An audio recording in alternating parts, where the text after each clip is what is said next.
Tac. Donc comme vous le voyez, je vais le faire en solo, mais je ne m'interdis pas de ninja des gens via notre Discord pour parler de certains sujets. Je pense que Fox viendra dire du mal des solutions de podcast payantes et intégrées.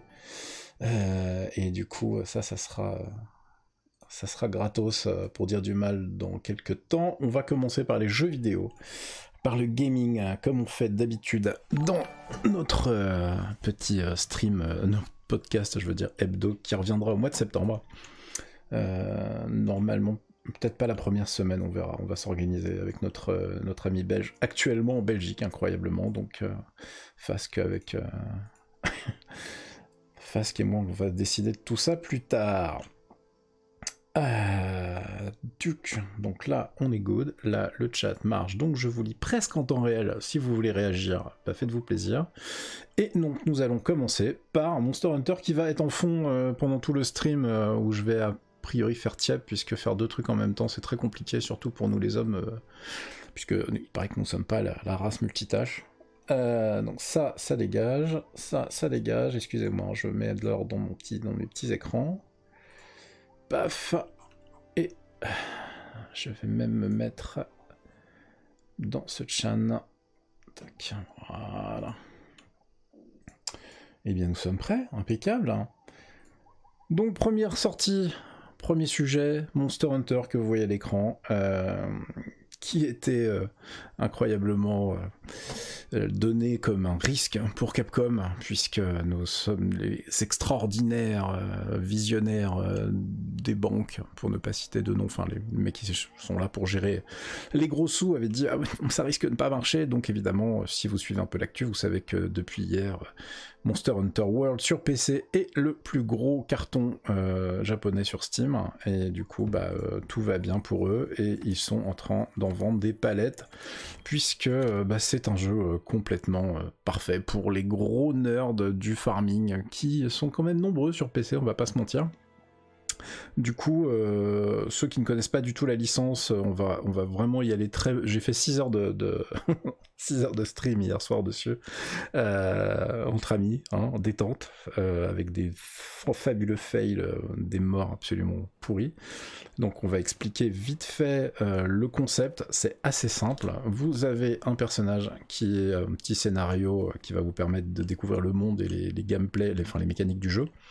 Et le but est assez simple, vous allez crever, chasser du monstre en boucle toute votre vie, ce qui va faire absolument hurler certains joueurs, et d'autres vont trouver ça fabuleux, puisqu'on est vraiment dans une mécanique MMOesque de grind. Vous butez des monstres de plus en plus puissants, vous récupérez des morceaux sur eux, vous allez crafter des nouvelles armures, et avec ces nouvelles armures, vous continuez le cycle en allant chasser plus facilement des trucs plus gros, etc., en essayant de battre des records, en essayant de débloquer des nouvelles quêtes et de farmer des petites babioles pour la bestiole que vous voyez à côté de moi qui s'appelle un palico, car quand vous jouez en solo, vous avez votre chat avec vous, qui est fort évidemment, donc ceux qui sont allergiques au design japonais sont déjà partis, mais cette bestiole est assez rigolote et surtout super utile en solo, puisqu'elle va permettre de prendre l'aggro sur le monstre et de pas se faire exploser la tête en permanence,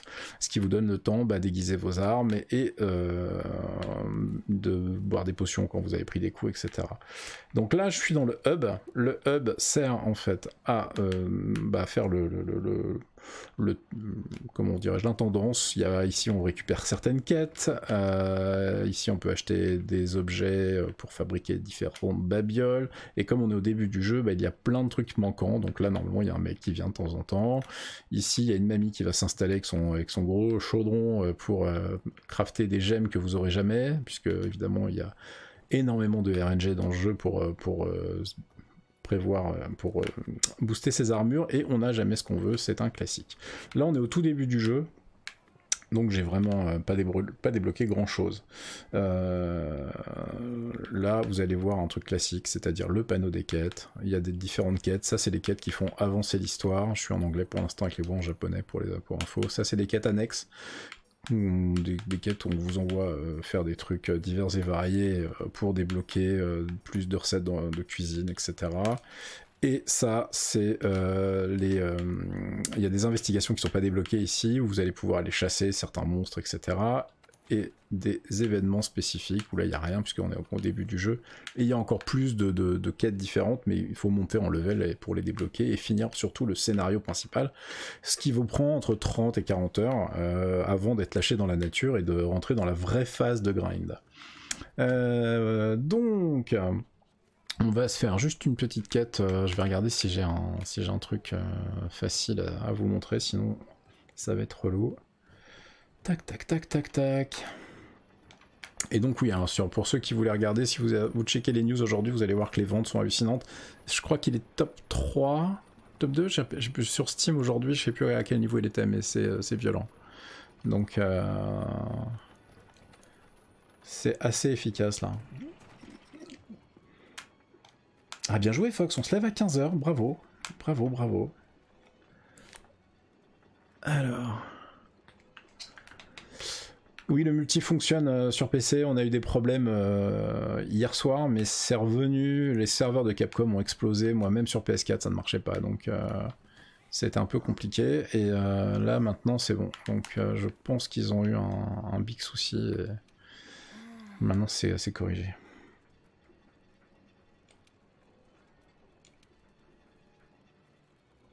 Ouais, si, j'ai tout remis en anglais, les voix en jap, la version française, c'est pas possible. Alors, pour ceux qui ne jouent qu'en français, quand je dis qu'elle c'est pas possible, elle est pas nulle, la version française. Elle est juste, comment dirais-je, très dessin animé Gulli, comme disait Acid hier soir. Donc c'est vraiment pas ma cam, et ça m'a un peu saoulé. Donc voilà. Elle est niant pour parler gentiment. Donc là, j'ai débloqué une nouvelle quête, qui est pas une quête fabuleusement intéressante, malheureusement, c'est pas une quête de chasse. Je vais peut-être aller faire un truc complètement autre pour vous montrer la gueule du jeu. On va aller faire une expédition sinon. Moi je veux juste vous montrer un monstre. Ça j'ai pas envie de faire ça du tout. Bon, on s'en fout, je vais prendre un truc complètement random, c'est juste pour vous montrer quelle gueule ça a dans le jeu. Je voulais pas du tout mettre de mot de passe, au revoir. Alors la grosse nouveauté de cette version PC par rapport aux versions console, vous l'avez peut-être déjà vu sur le net, c'est que quand on installe le jeu sur un SSD, bah, ça va beaucoup plus vite que sur une PS4 forcément. Hein. C'est même très déprimant quand on joue sur PS4 depuis 220 heures comme moi. Puisque là où il y a des temps de changement de 30 secondes facilement, bah là c'est quasiment instantané quoi. Donc là j'ai un tuto débile.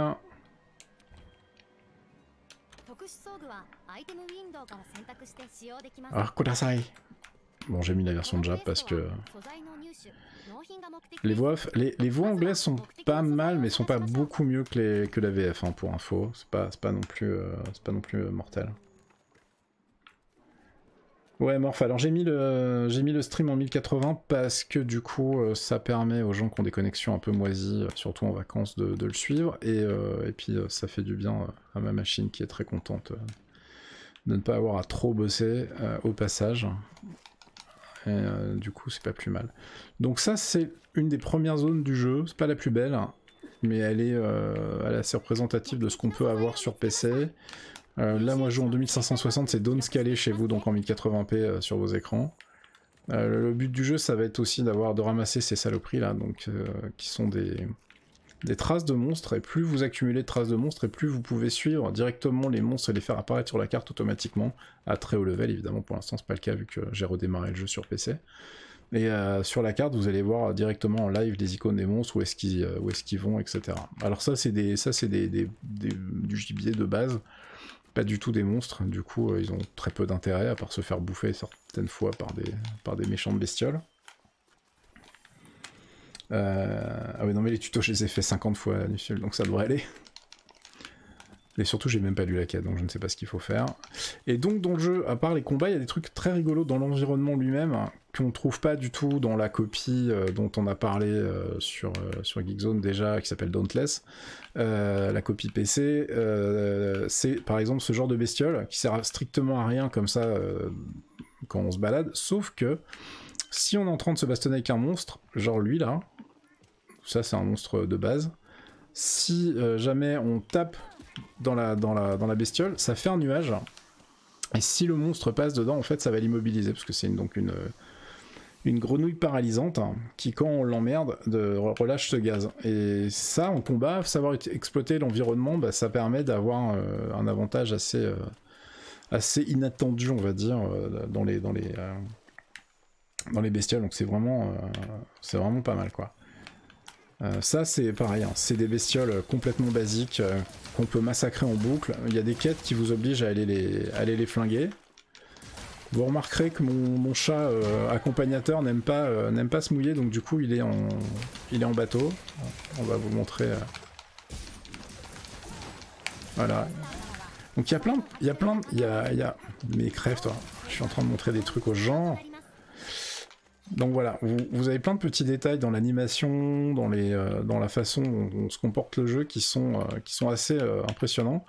Mais le titre lui-même bah, s'adresse vraiment à des gens qui n'ont pas peur de faire certaines choses en boucle, du grind. Donc du coup, cet aspect du jeu est très rébarbatif pour certains types de gamers qui vont franchement pas accrocher à ce genre de truc. Si vous n'avez pas accroché au MMO par exemple, bah, fuyez, ça va pas mieux marcher dans Monster Hunter parce que la mécanique est la même.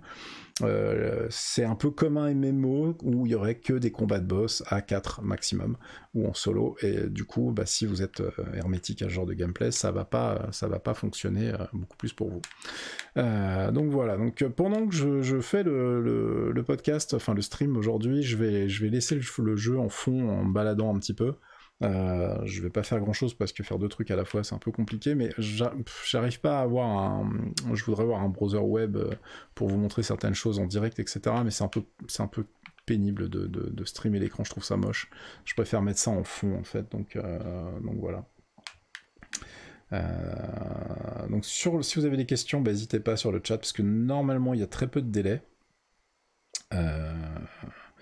Du coup ça devrait aller.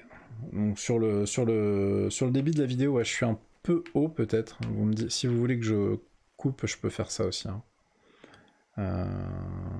Mais sinon, effectivement, la fibre c'est votre ami pour la vie. Mais quand on est en vacances, on n'a pas le choix. J'étais moi-même en Ardèche la semaine dernière avec une connexion asthmatique où mater une vidéo était un défi. Donc je sais que c'est pas facile pour tout le monde. Hein.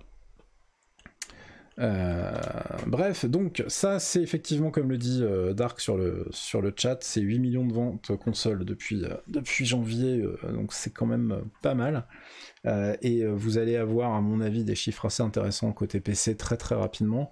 Je pense que c'est un jeu qui a vraiment sa place sur PC parce que c'est quand même là où on a un gros public de fans de MMO, de grind, etc. Donc je pense que ça va bien fonctionner, surtout que Capcom rajoute sans arrêt des événements, du contenu gratuit, avec des quêtes timées pendant une certaine période, etc. Donc c'est vraiment un jeu qui vit et qui rajoute beaucoup de choses en permanence. Donc voilà, 36 secondes de délai. Ah ouais, non, normalement c'est 4 secondes. Ouais, c'est vraiment parce que ça buffer en Wi-Fi chez toi, Nuffiel. Parce que normalement le stream est plutôt plus rapide. Voilà, donc ça c'était la grosse partie Monster Hunter, parce que je voulais vous le montrer et que j'y ai quand même passé quelques centaines d'heures sur la version console. Et on va enchaîner tout de suite avec une petite news dont je voulais vous parler, donc qui n'a rien à voir, qui parle de Fortnite. Et alors pourquoi parler de Fortnite, puisque la version Android vient de sortir entre guillemets, mais n'est disponible que sur notre ami chez Samsung en fait. Ce que je disais c'était que évidemment j'avais fait une transition plutôt pas mal dans ma news sur Geekzone en disant que le truc pénible sur Monster Hunter actuellement c'est que il n'y a pas de compte global, donc si vous jouez sur console il faut tout recommencer sur PC. Fortnite on y joue sur tous les supports vraiment comme on veut, comme un vrai game as a service, donc le jeu en tant que service où votre compte est disponible sur toutes les plateformes. C'est en 2018 à mon avis le truc que tous les jeux doivent faire très rapidement parce que sinon ça va être compliqué. Les gens maintenant veulent jouer sur tout type de plateforme. J'ai pris la grosse, je ne sais pas quelle bestiole va essayer de me taper. On va regarder ça. Ah oui, un Ratian. Je suis pas du tout équipé pour ça, donc on va aller se cacher. Et du coup, c'est extrêmement pénible sur Monster Hunter. Et sur Fortnite, les mecs ont fait le bon choix avec vraiment une techno qui permet d'être dispo partout. En revanche, sur la version Android qui vient de sortir, les mecs ont décidé de pas aller sur le Google App Store. Ils veulent absolument, enfin sur le Google Store, ils veulent absolument être libres. Entre guillemets, hein, ça ce sont les mots de Tim Sweeney qui est le créateur de l'Unreal Engine, et la blague c'est que ok, ils vont prendre 100% des bénéfices de toutes les ventes, puisque maintenant il va falloir aller, pour jouer sur Android, il faut aller télécharger l'APK, le programme directement sur la page web de Epic pour pouvoir justement installer le truc sur son téléphone. Alors cette liberté en fait, elle est quand même rigolote, puisqu'il y a un bon deal d'exclusivité de 4 jours avec les téléphones Samsung, les derniers sortis évidemment, enfin en tout cas les plus puissants, puisque Fortnite sur Android comme sur toutes les plateformes, il va falloir des téléphones plutôt haut de gamme. Plutôt haut de gamme, pourquoi ? Parce que en fait, tout bêtement, il va falloir pouvoir gérer la couche 3, enfin la couche graphique Vulkan, qui n'est pas dispo sur plein de téléphones Android, ou en tout cas buggé. Il faut des drivers spécifiques. Donc à mon avis, il y a déjà il y a un problème technique, il y a un problème de puissance qui est logique, mais en même temps, la blague, c'est que ce truc qui fait que maintenant Epic a décidé, ils sont tellement rois du pétrole, ils font ce qu'ils veulent, ils ont décidé de se passer du Google Play Store, c'est un vrai problème, puisque franchement, faire un faux site pour arnaquer les gens avec une copie du site Epic et une APK vérolée, etc., c'est quand même pas très compliqué à faire en 2018. Et je trouve qu'il y a une prise de risque qui est quand même sous couvert de oui, la liberté c'est extraordinaire, etc., qui est le discours de Tim Sweeney depuis toujours, mais en fait il déteste filer un centime à Steam, par exemple. Il a toujours détesté Steam. Ils ont fait leur propre launcher dès qu'ils ont pu, qui est pourri d'ailleurs, hein, faut quand même pas se mentir, et les mecs sont complètement pas crédibles, puisque c'est vraiment c'est pour l'argent, point barre. La liberté, c'est un beau discours marketing, mais j'y crois pas une seconde. Et la prise de risque auprès des gamins qui vont faire n'importe quoi pour jouer à Fortnite sur Android, elle est réelle. Moi, je le vois avec les jeunes autour de moi qui ont entre 10-15 ans, qui sont complètement accros à Fortnite. Ils me demandent sans arrêt, oui, tiens, j'ai eu un SMS pour avoir des V-Bucks. V-Bucks, donc c'est la monnaie du jeu, pour avoir des V-Bucks gratuits, ça a l'air trop bien, et machin et tout. Et les mecs sont spammés, les gosses sont spammés de fake, d'arnaques en tout genre, et ouvrir comme ça les portes Android en se disant non mais les mecs, vous allez voir, c'est hyper simple, vous allez sur notre site, vous téléchargez l'APK et puis vous dites ok, quand il faut virer les protections pour pouvoir installer le truc, ça va bien se passer. Je trouve que c'est d'une crétinerie sans nom. Alors oui, quand on sait ce qu'on fait, effectivement ça marche, mais on parle de gosses qui sont en train de jouer à ce truc là sur leur téléphone, donc les arnaques vont être encore plus faciles, et les arnaques via SMS, via email, etc., les mecs vont pouvoir faire des trucs très très carrés. Donc je trouve que c'est une énorme connerie, et à mon avis on va avoir des dérapages assez rapidement. Pour l'instant, le jeu n'est pas disponible sur les terminaux bas de gamme, qui sont souvent ceux qu'ont les gamins. Donc ça va limiter un petit peu la casse dans un premier temps, mais en tout cas, j'espère que peu d'éditeurs vont suivre cette voie. De toute façon, à part Epic, pas grand monde peut se le permettre. Donc c'est vraiment dangereux. Et puis sur un titre comme ça qui manipule de la thune, mais à gogo, ils n'ont pas besoin de ça pour se faire des corones golden, puisque je rappelle que le titre gagne, je sais plus combien, je crois que c'est plus de 4 millions. En un week-end, ils font 4 millions de dollars, je crois, sur iOS déjà. Donc faut vérifier les chiffres, j'ai plus les chiffres en tête, mais c'est incroyable si vous les avez balancés sur le chat. Donc c'est vraiment complètement con, et c'est une histoire de gros sous, et alors qu'ils n'avaient pas besoin de ça, ils gagnent déjà des tonnes de thunes. Mais bon, c'était tant pis, on verra comment ça fonctionne à terme, et s'il y a des arnaques, ça sera, on va dire, pas vraiment une surprise. On enchaîne avec un petit trailer d'un petit jeu indé pas connu, hein, Red Dead Redemption 2. J'ai pas grand chose à dire, à part que le Far West c'est toujours pas ma cam, mais le jeu est magnifique. Le trailer est sur la news de Geekzone, donc si vous voulez aller le voir, je vais vous remettre le lien de la news Geekzone dans le chat. C'est vraiment un truc de ouf. Le boulot qui a été fait est assez incroyable. Après, si vous n'avez pas accroché au GTA ou au Red Dead 1, je pense que votre vie ne va pas changer avec celui-là. Mais le titre est ultra beau. Il y a 1 milliard de trucs de prévus en termes de mini-jeux, d'action à faire, etc. Le monde a l'air ultra riche. Donc je pense que ça va faire vendre de la console par palette entière. Toujours pas d'infos sur une version PC éventuelle. Red Dead 1 n'est jamais sorti sur PC, GTA 5 et 4 sont sortis. Est-ce que la tradition va continuer? Est-ce que ça va changer? Aucun moyen de savoir pour l'instant, donc on verra bien ce que ça donne. En tout cas, le produit, le jeu tel qu'il s'annonce, ne risque pas de se planter au lancement. Ça, je pense qu'il y a des gens qui ont déjà posé leurs vacances pour la semaine de sortie. Et on me donne des infos sur ce que gagne Fortnite. 300 millions de dollars pour le mois d'avril, ça va 2 millions par jour sur iOS, donc sachant que le marché Android est encore plus large, même si là ça va toucher un très faible pourcentage de terminaux Android. Le jeu ne fonctionne pas du tout partout, donc ça veut dire que les mecs sont absolument pas obligés sur Fortnite, étaient pas du tout obligés de faire ce plan site web pourri. Donc on revient au truc. Faut baisser le bitrate, on est plusieurs à la campagne. Ok Nice, je peux baisser le bitrate, mais ça va m'obliger à couper le stream et à le relancer, ce qui n'est pas dramatique, notez. Mais je peux faire ça, donc on va aller dans les settings.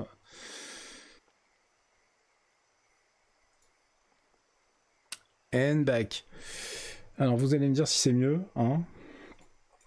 Et oui, nous on n'a pas le variable. En fait, il faut savoir que pour pouvoir choisir sa résolution, il faut soit être partner, donc le niveau au-dessus de ce que je suis moi, et surtout il faut être, si on n'est pas partenaire Twitch, il faut qu'il y ait peu de gens qui sont en train de streamer, c'est-à-dire assez de serveurs pour pouvoir avoir le transcoding directement dans Twitch. Donc ça devrait, c'est juste pas possible. Enfin, c'est juste pas possible. C'est très rare. Quand je stream la nuit, effectivement. Ok, Notuman. si je stream hyper tard, ça fonctionne puisqu'il y a moins de streamers en activité. Donc du coup, j'ai le transcoding, mais il faut être effectivement partenaire pour avoir le transcoding à tout moment pour les gens qui regardent, ce qui n'est pas du tout mon cas. Donc Red Dead, on a fini. On va enchaîner sur Battlerite Royale. Alors Battlerite, c'est un jeu dont j'ai déjà parlé qui est vachement sympa. J'aime beaucoup, c'est extrêmement difficile à jouer à haut niveau puisqu'il faut des réflexes de ninja sous en fait. Je vous conseille d'aller voir si vous ne connaissez pas du tout, c'est un excellent titre. Mais en tout cas, tiens, il y a les qualités voilà, c'est complètement random l'accès aux qualités, donc je vous dis, je n'y peux pas grand chose. Je vais remettre le truc ici. Excusez-moi une seconde. Hop là. Je fais 2 trucs en même temps, ça marche très mal. Hop là.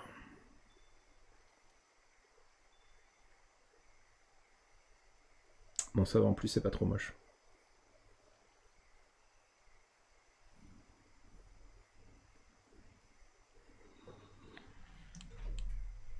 Hop là. La version PS4 est vraiment pas mal sur Monster Hunter, faut pas croire. Donc oui, Battlerite a annoncé que finalement le mode de Battle Royale ne serait pas intégré dans Battlerite, mais va être un truc à part. Ce qui m'arrange, puisque je voyais pas comment ils allaient pouvoir équilibrer les classes en gardant tout intégré dans le même jeu. La bonne nouvelle, c'est que du coup, comme ils n'ont pas trouvé non plus de solution, ils vont faire 2 titres séparés. En revanche, ça nous donne pas plus d'infos comme sur la façon dont ils vont gérer leur langue de caméra, puisque une grosse partie du Battle Royale, c'est quand même de la découverte des ennemis, pouvoir se planquer un petit peu, etc. Là, ça va être assez bourrin. Je vois pas comment ça va s'articuler avec une caméra du dessus qui est placée quand même sur le dessus la plupart du temps, donc on verra un peu ce que ça donne. Pour l'instant, il y a que quelques artworks, on n'a pas trop d'infos et pas de vidéos de gameplay, donc patience, on verra ce que ça donne un peu plus tard. Il y a un lien vers le communiqué de presse sur la news que je vous ai linké dans le chat. Et du coup, à mon avis, si vous êtes client déjà du style de jeu, essayez la version normale, c'est vraiment sympa, sauf qu'on est crevé ou on fait n'importe quoi, c'est pire qu'un jeu de combat.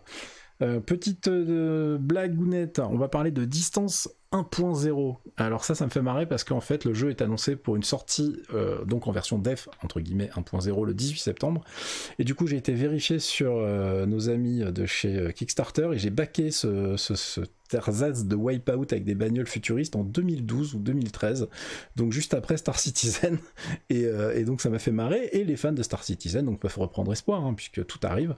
La blague c'est que donc comme je le disais dans la news j'ai pas appris de mes erreurs puisque Diabotical qui est fait par un mec que j'aime beaucoup je l'ai backé en 2016 et je crois qu'il poste une fois tous les 6 mois pour dire ouais on est vaguement vivant mais en même temps je le vois streamer du Fortnite le soir donc j'ai pas l'impression qu'il soit à donf sur son projet là tout de suite mais en tout cas Distance c'est un jeu qui finalement en 5 ans n'a pas vraiment de concurrence qui s'est pointée donc je vous conseille d'aller jeter un oeil si vous voulez voir ce que ça donne. Il y a une bande annonce hein, que j'ai linkée sur YouTube. C'est vraiment du Wipeout like avec a priori ils ont rajouté un espèce de mode un peu story pour voir un peu ce que ça donne. Donc à mon avis, ça va être quand même assez intéressant. Je l'ai pas relancé depuis 1000 ans.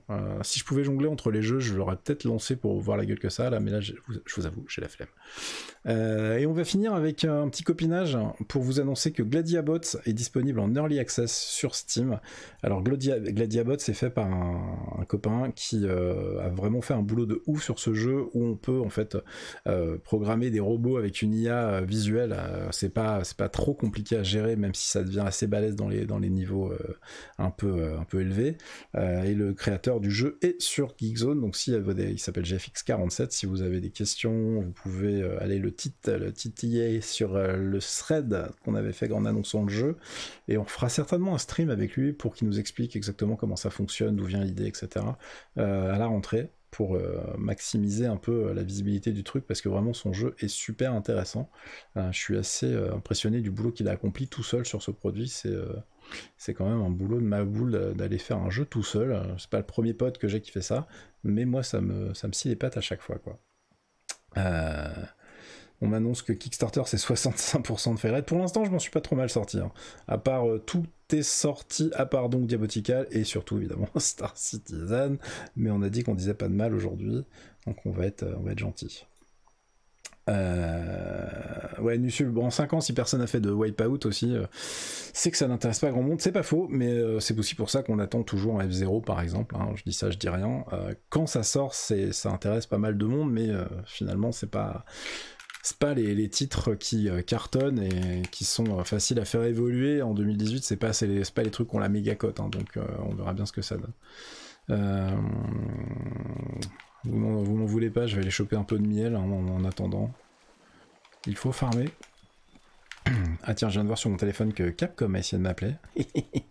En la personne de mon pote qui s'occupe des relations presse de ce jeu. Je vais boire un coup de flotte pour pas décéder.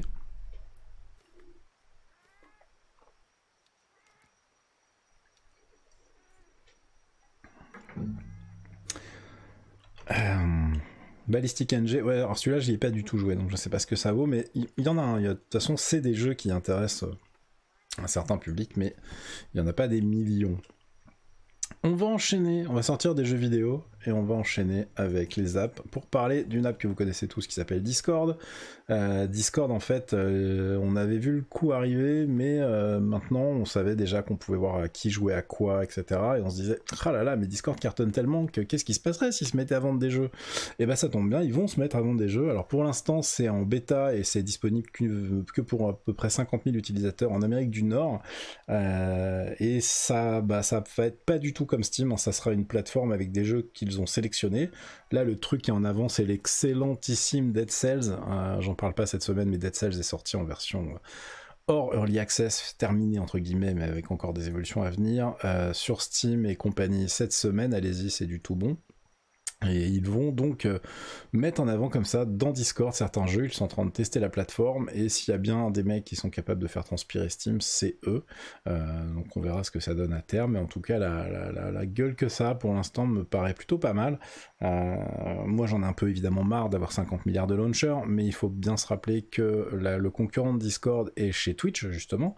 Alors ça fonctionne pas vraiment, mais il y a toutes les mêmes fonctionnalités dans le client Twitch desktop, avec en plus la gestion des modes, la discussion vocale, Et ils ont évidemment tous les jeux, entre guillemets, Twitch/Amazon, qui sont intégrés à l'intérieur. Bon, c'est tout pourri, hein, j'aime pas du tout l'interface, etc. Mais les deux vont être en frontal assez rapidement.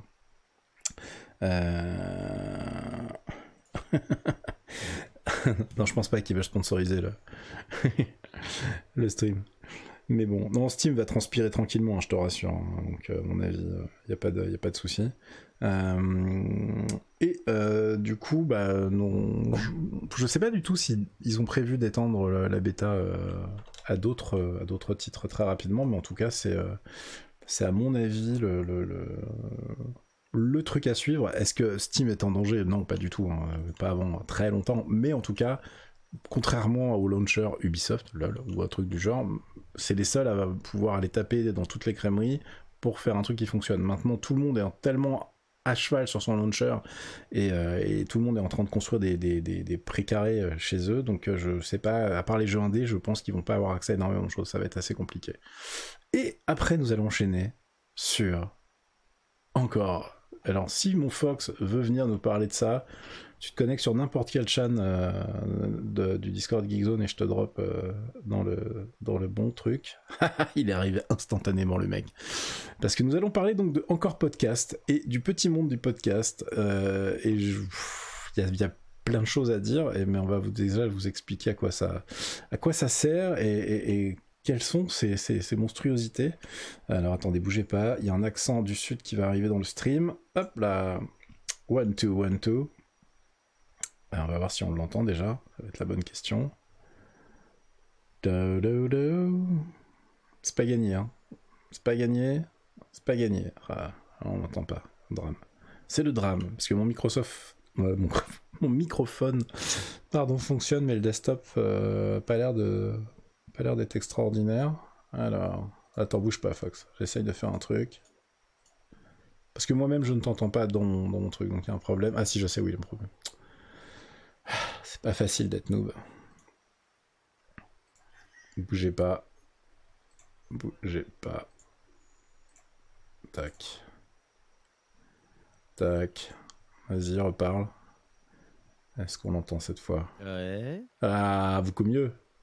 Je ne sais pas. Si, tu m'entends toi ou pas? Attends.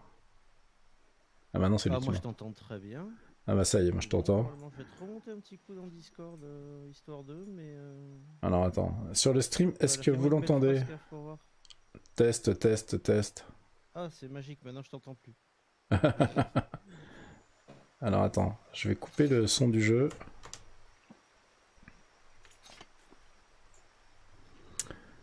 On va voir le son de Monster Hunter. Et on va booster le son de... Où est-ce qu'il est Discord? Vas-y, reparle. Test. Ah oui, il peut pas revenir. Test. Ah, là c'est mieux. Oula, là t'es très fort. Ah, putain, caféine. Là, c'est bon. Voilà, est-ce que tu m'entends maintenant? Ouais, je t'entends C'est de très la bien. grosse merde ce truc, comme d'habitude. Et moi je ne t'entends plus. Hop là. C'est moi. On fait tout en live, hein, excusez-nous. Mais je t'entends sur le stream, c'est pas grave. Ouais, mais attends, je vais quand même essayer de faire ça propre. Attends, je vais baisser un peu mon volume parce que je sature. Ouais, tu satures à mort. Ça doit être mieux. Voilà. Paf. Test. Est-ce que vous nous entendez sur le stream? Ah, là je t'entends. Voilà, je suis revenu. Attends. Bonjour.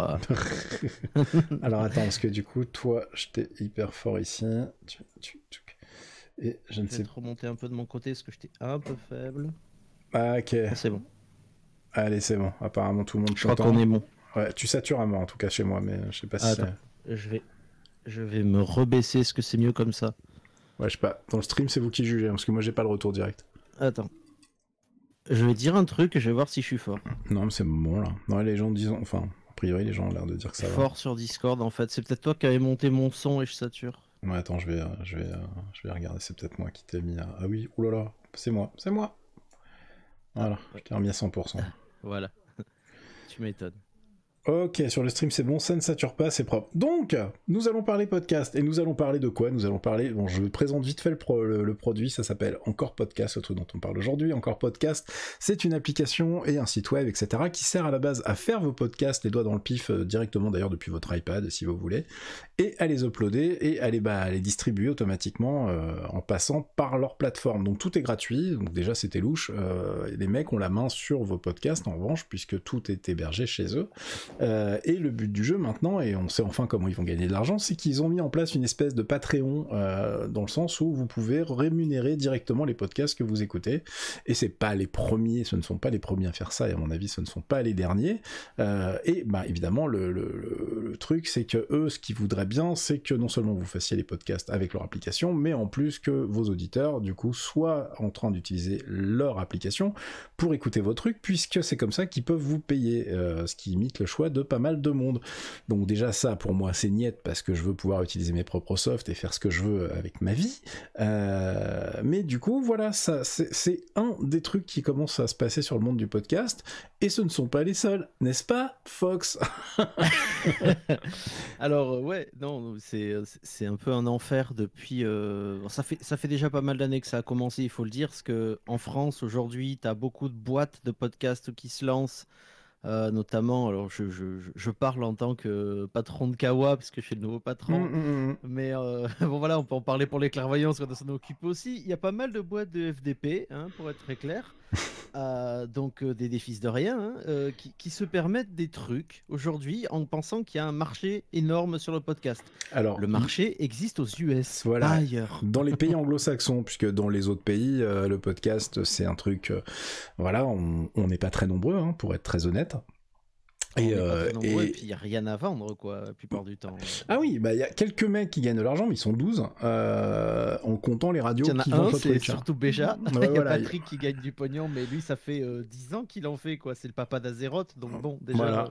Mais sinon, t'as un précédent, mais c'est en France en tout cas, c'est juste improbable, on va dire, hein. Faites plutôt du stream, vous gagnerez plus de fric. Et à l'international, voilà, il y a des boîtes, donc comme Encore, comme Podbean par exemple, Podbean qui est un peu ma némésis depuis 3 ans maintenant, ouais. qui sont des boîtes qui font des trucs très simples. Encore, c'est un tout petit peu différent parce qu'ils n'ont pas la même méthodologie d'enfoiré, si tu veux. Mais Podbean, c'est-à-dire tu as un podcast. On va prendre les clairvoyants ou Toré par exemple, Torréfaction. Ils voient qu'il y a le Toré sur iTunes, ils vont DL Toré. Ouais. Jusque-là, c'est cool. Tu vois, ils se disent, ouais, on va bien aimer et tout.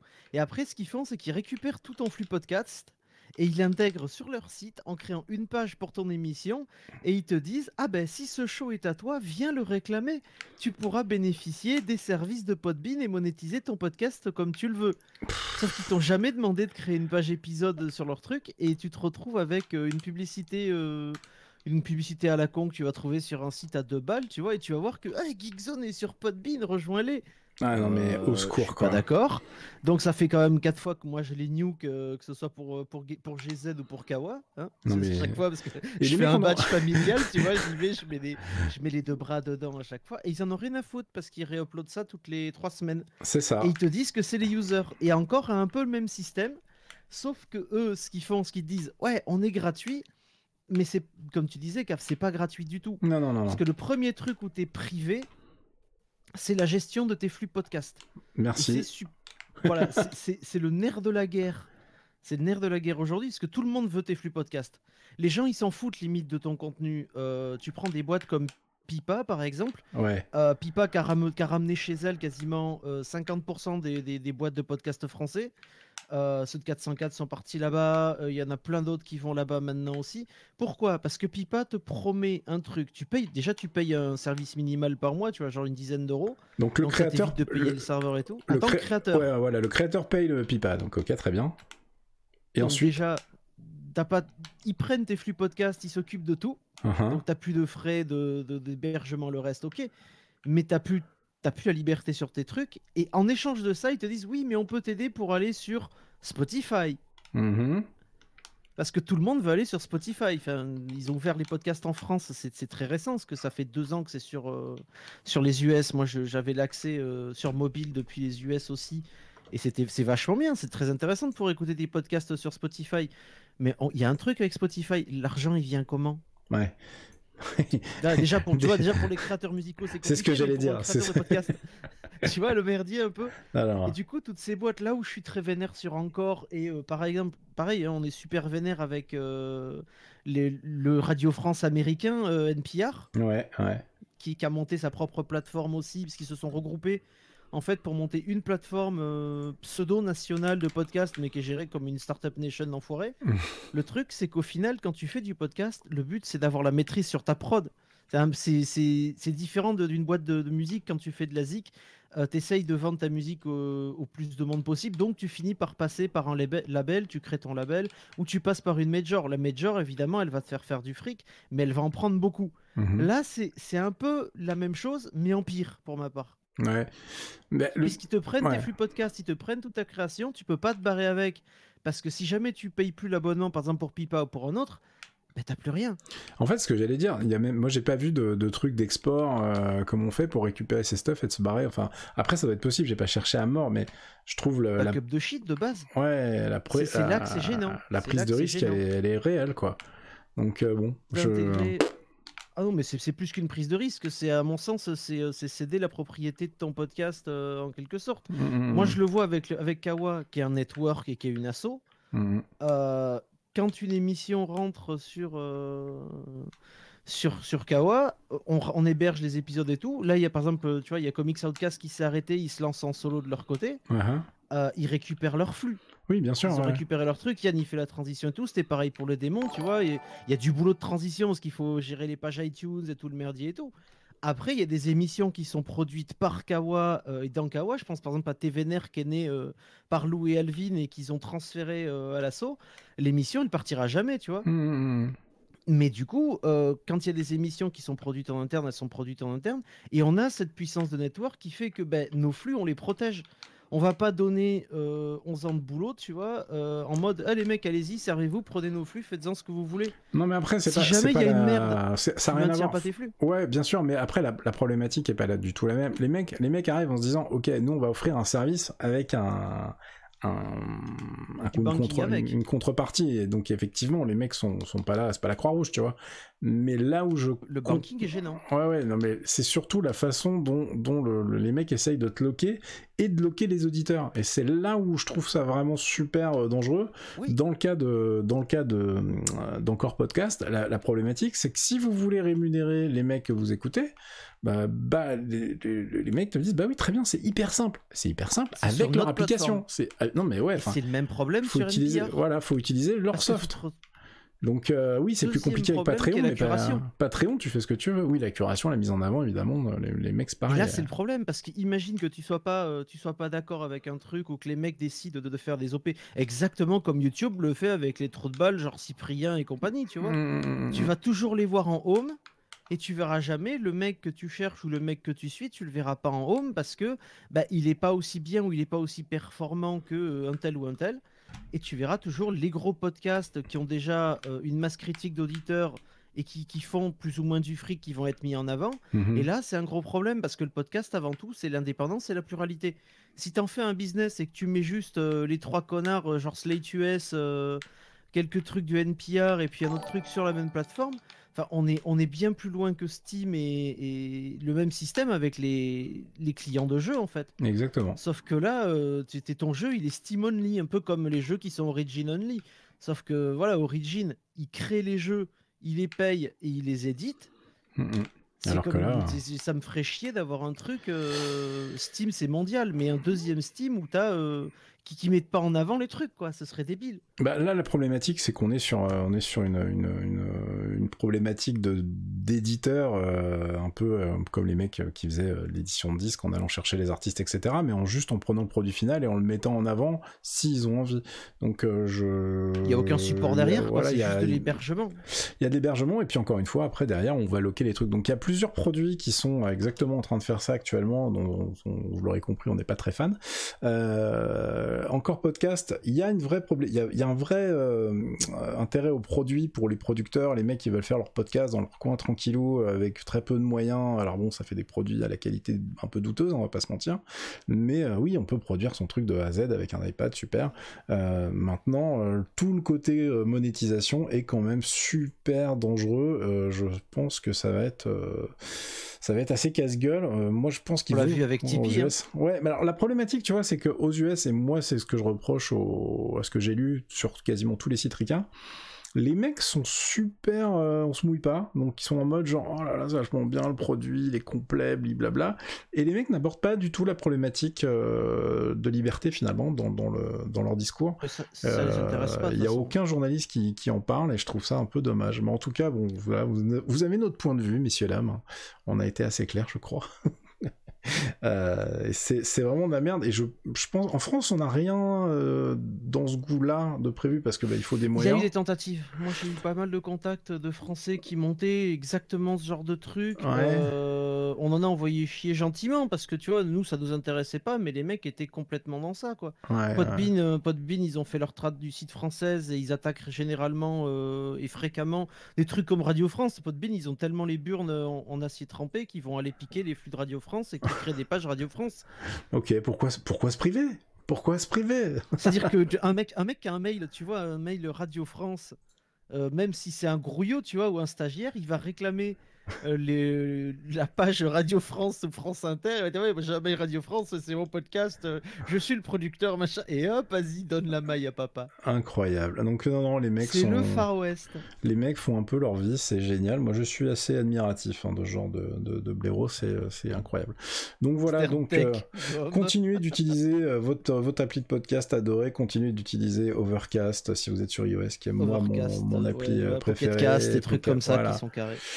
Faites votre vie et puis soutenez surtout les podcasts un peu indés qui font leur tambouille, et puis les autres on verra plus tard, comme dirait l'autre. Voilà. Il y a des Patreon, tu vois, Patreon c'est très bien, GZ il a le sien, il y a les dons PayPal pour ceux qui, par exemple, Geekzone, et puis vous pouvez faire des dons PayPal aussi, Kawa il a son Patreon, faites des dons par des plateformes qui sont spécialisées pour faire du don, et défendez, c'est comme la presse, défendez les indés qui travaillent. Et puis surtout qui se loguent pas sur un système qui a l'air comme ça en apparence au départ plus pratique, plus facile, mais qui en fait qui t'emprisonne, et en termes de contenu, non mais des deux côtés en plus, c'est ça qui est magique, parce que les mecs arrivent à verrouiller et les auditeurs et les créateurs de contenu, ce qui est quand même pas mal. Donc ils sont bons les mecs. La conférence NPR c'était ça. Les mecs t'expliquaient que la nouvelle appli NPR et les nouvelles applis étaient très intéressantes parce qu'elles analysaient ce que tu aimais écouter, les podcasts que tu avais mis en favori, quelle heure tu écoutais tes podcasts, et à partir de là ils dressaient, ils faisaient du big data pour dresser un pur profil psychologique et ensuite te proposer des publicités ciblées dans l'application, genre par exemple on sait que celle-là c'est une afro-américaine entre 18 et 26 ans qui adore le sport et qui adore le yoga et qui écoute des podcasts sur le développement personnel. On va lui proposer ce stage dans le Minnesota pour une magnifique congrégation sectaire, n'est-ce pas? Non mais bon, là vous avez compris que du coup la technologie c'est magnifique, donc il faut s'en méfier. c'est beau. Moi je trouve ça très pratique. Voilà, bon écoute, je crois que nous allons nous arrêter là et je vais enchaîner sur les mails. Je te libère mon ami. Pour aller en haut, tu me rappelles si t'as besoin. Ouais, va farmer des trucs là, j'espère que tu me rejoins bientôt, qu'on puisse faire les 4. J'avais un truc à relire, donc je viens de finir ma journée tranquille. Allez, retourne sur Monster Hunter. Hop. Donc merci à Fox, voilà, je vous confirme que nous sommes pas très très fans de ce genre de truc. On va enchaîner avec la dernière app qui est Newton Mail, en fait, qui va crever le 25 septembre. Newton Mail, c'était un soft très populaire pendant des années sur toutes les plateformes, on va le dire, qui était entre autres assez c'est pas facile le français, plébiscité sur Android, puisqu'il n'y a pas 1 milliard de clients hyper intéressants sur Android, et les mecs étaient assez amoureux de ce soft. La problématique, c'est que gagner de l'argent avec les clients email, ce n'est pas facile. On arrive à gagner de l'argent quand on fait une plateforme complètement intégrée comme Fastmail par exemple qui gère vos emails de A à Z, mais pour les clients purs c'est assez compliqué. Il y en a pas mal qui gagnent de l'argent et qui sont installés sur iOS, mais sur le Android où les gens n'aiment pas trop payer, bah, c'est très compliqué. Et puis les gens finalement de base utilisent uniquement le client Gmail, le de base, etc., etc.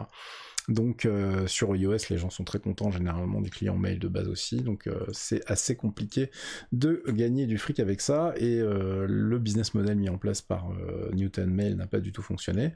Donc en attendant, bah, les opportunités pour changer, c'est assez simple. Moi je recommande pas mal Spark, même si j'ai des petits doutes entre guillemets sur la façon dont il gère les données personnelles, mais a priori bon, c'est très compliqué de vérifier qui fait quoi avec vos mails une fois que vous utilisez un client tiers. Est-ce que ça passe par des serveurs tiers pour gérer le push, etc.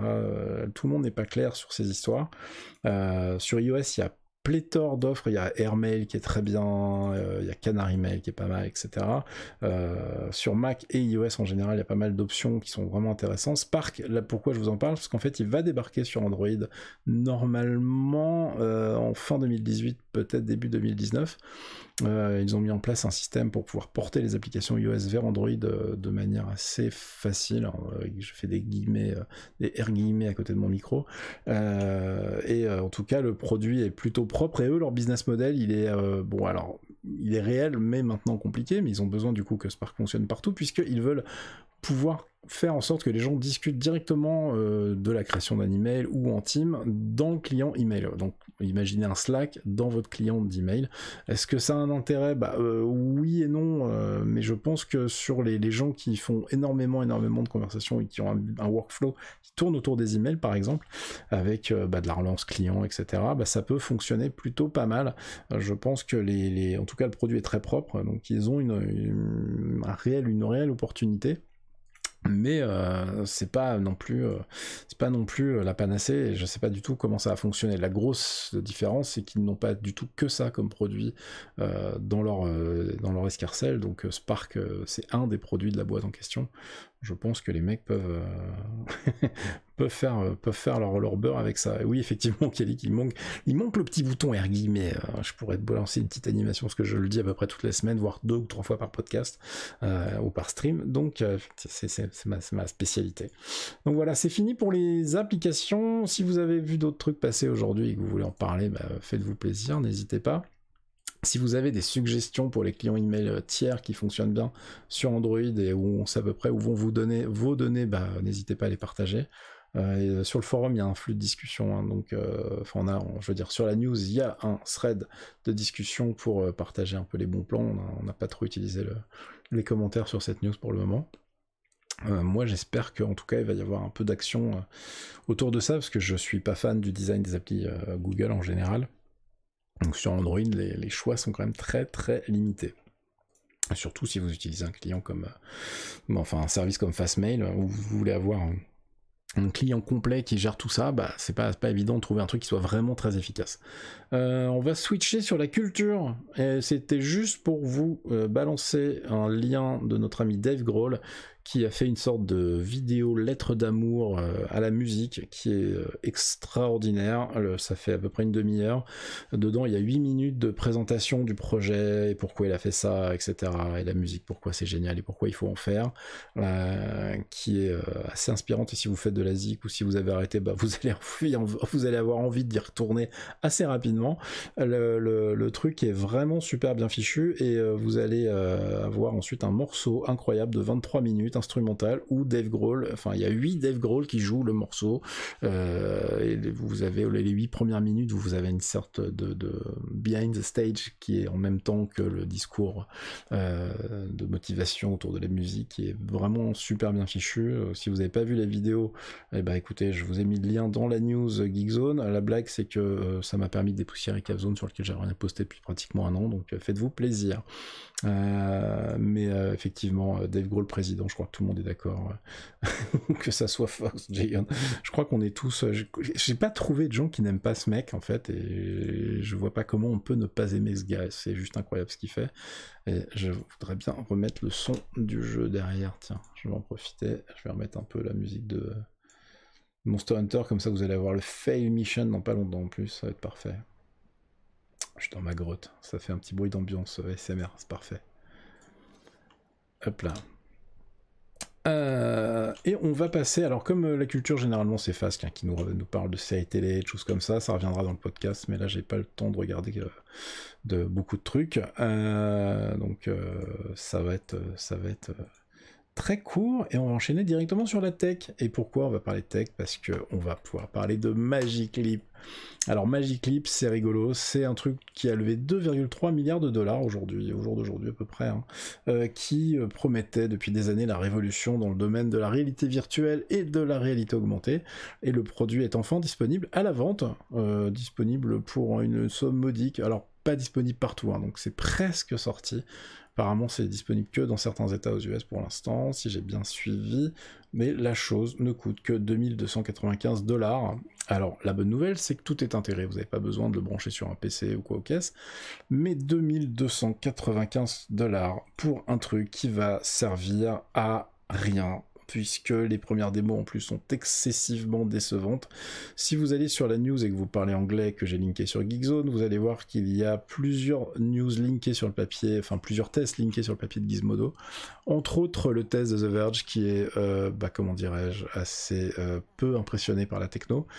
Tous les gens qui ont testé le truc trouvent que c'est excessivement décevant et que le produit ne mérite absolument pas tout le buzz qu'il y a eu autour. Du coup, qu'est-ce qui se passe? Les mecs de Magic Leap sont en train d'essayer de dire « Ah mais attendez, vous êtes tous enflammés pendant des années, on n'a jamais dit qu'on allait révolutionner la planète. » Sauf que si, ils l'ont dit pendant des années pour récupérer des thunes par paquet de millions de dollars.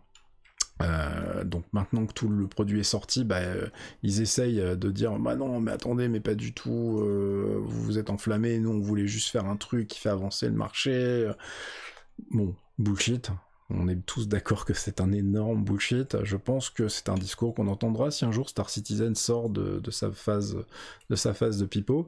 Mais bon, on est quand même sur un produit qui souffre de tous les défauts de ce qu'on a vu pour le moment en réalité augmentée ou en VR. Donc du coup, c'est la grosse blague. Et je pense qu'on n'a pas fini de se foutre de leur gueule. Je pense qu'ils vont crever. Enfin, qu'ils vont crever, non, parce qu'ils ont enlevé tellement d'argent. Mais en tout cas, le produit ne décollera absolument pas dans ces conditions. Et on est dans une problématique de serpent qui se mord la queue, puisqu'il n'y a pas d'application extraordinaire, il n'y a pas de parc installé, donc les gens ne font pas d'application. Et du coup, les produits se vendent pas, puisqu'il n'y a pas d'application. C'est exactement la problématique qu'on a sur le marché de la VR actuellement. Pourquoi acheter un casque Vive ou un Oculus, à part si on a un énorme fan de Elite ou d'un des titres qui existent actuellement, il n'y a pas grand chose à faire avec ces produits-là. Du coup, le parc installé est très faible, les jeux ne sortent pas, les gens qui s'étaient mis à faire des jeux en VR se sont vite arrêtés puisqu'il n'y a aucun moyen de les rentabiliser à part avoir un chèque directement de la part de HTC qui n'a pas d'argent, donc ça risque pas d'arriver, ou de Facebook qui est derrière l'Oculus. Voilà, si le jeu est complètement financé par les constructeurs de casques, pourquoi pas, mais sinon, pour le moment, je ne vois pas de manière de sortir de l'ornière, et je ne pense pas qu'il y ait de marché pour être très honnête avec vous. Donc à mon avis, on va être... Ça va être très calme de ce côté-là. Moi, pour l'instant, les seuls qui ont réussi à vendre et des jeux et des casques, c'est Sony, avec leur VR pour la PlayStation 4, qui est bien plus limité, mais aussi bien plus accessible, et qui du coup a financé, avec son petit carnet de chèques, des jeux entièrement pour sa console, qui sont des exclusivités. Comme eux sont là pour vendre du hardware et avoir leur parc installé et leur petit précaré, ça fait sens. Mais sinon, j'avoue qu'effectivement, je ne pense pas que nous ayons une chance de voir les casques de réalité virtuelle PC exploser, ou en tout cas pas tant qu'il y aura 50 câbles à brancher et des capteurs infrarouges à foutre dans sa pièce de partout. Ça va être un peu compliqué, même si on a des fans sur Geekzone, c'est quand même pas démocratisé du tout, et je connais des gens qui investissent énormément dans leurs machines. Sur Geekzone on en a paquet, et quand on regarde qui a des casques réellement et qui s'en sert, on a vite fait le tour, il n'y a pas grand monde finalement. Donc, donc effectivement, je pense qu'à terme, le casque de VR va être très utile peut-être sur des applications verticales, enfin sur des trucs pro, mais dans le loisir pur chez soi, pour l'instant, c'est encore un peu tôt. Ah, Morty fait des trucs. Qu'est-ce qu'il a mis? Il met des trucs japonais avec son casque de VR. On veut pas trop savoir ce qu'il met avec, hein, en fait, je crois. À mon avis, c'est problématique. Désolé Morty.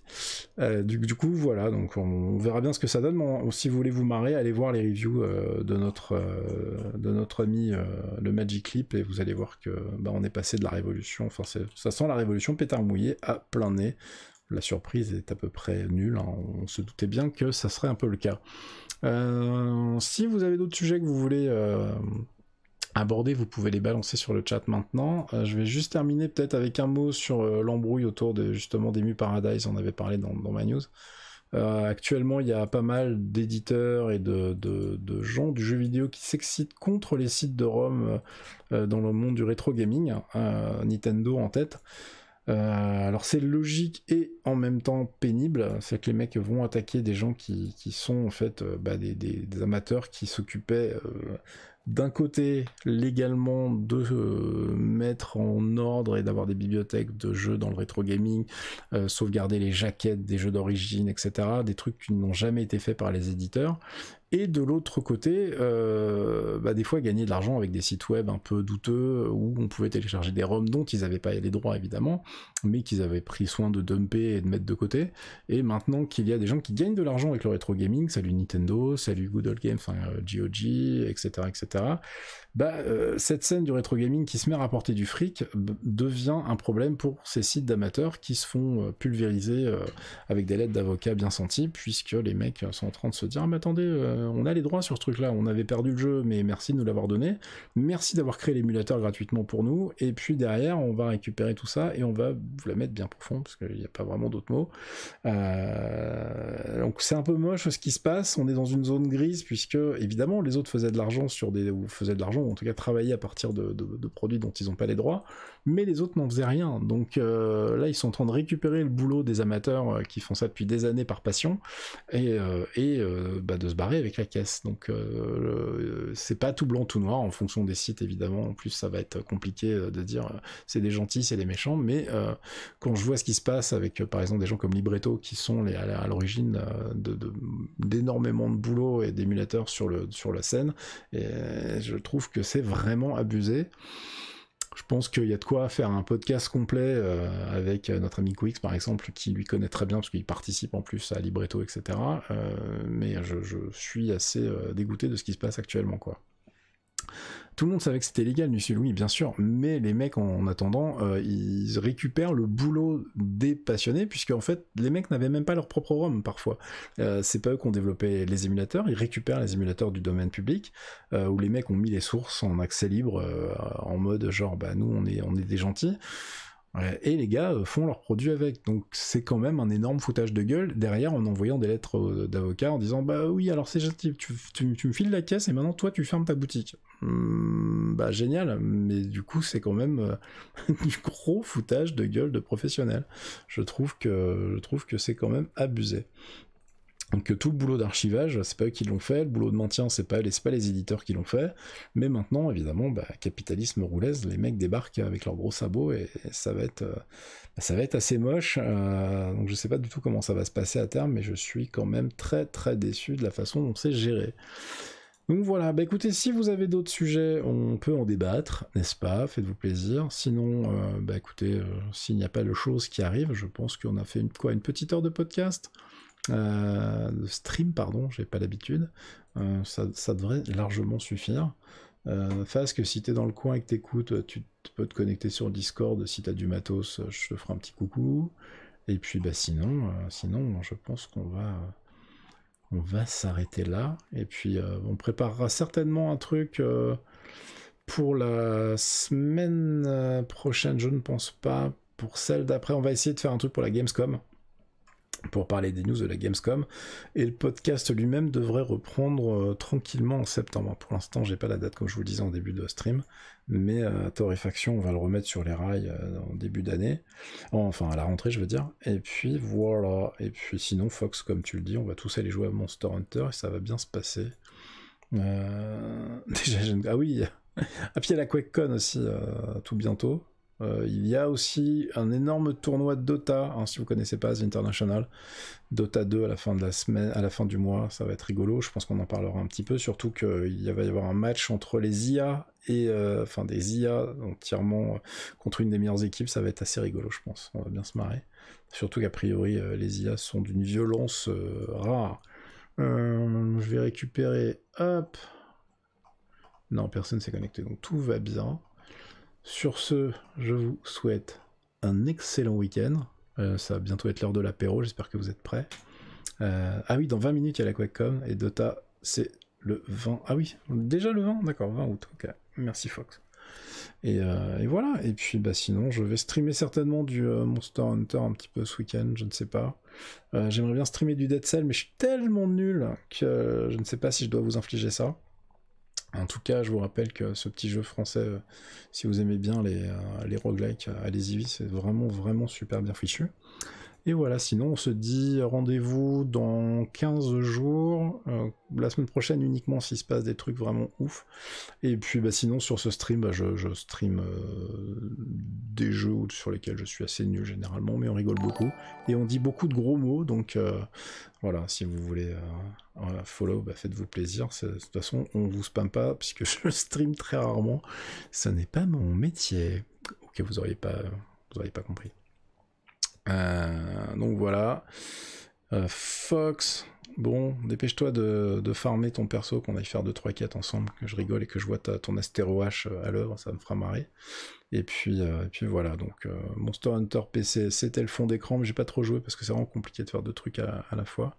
Mais je vous rassure, le portage est vraiment pas mal. Dernier conseil sur Monster Hunter, jouez au pad, le clavier souris, j'ai vraiment du mal, je suis sûr que certains vont très bien s'en sortir, mais après 200 heures et quelques sur PS4, je vous avoue que finalement le pad c'est pas si mal du tout.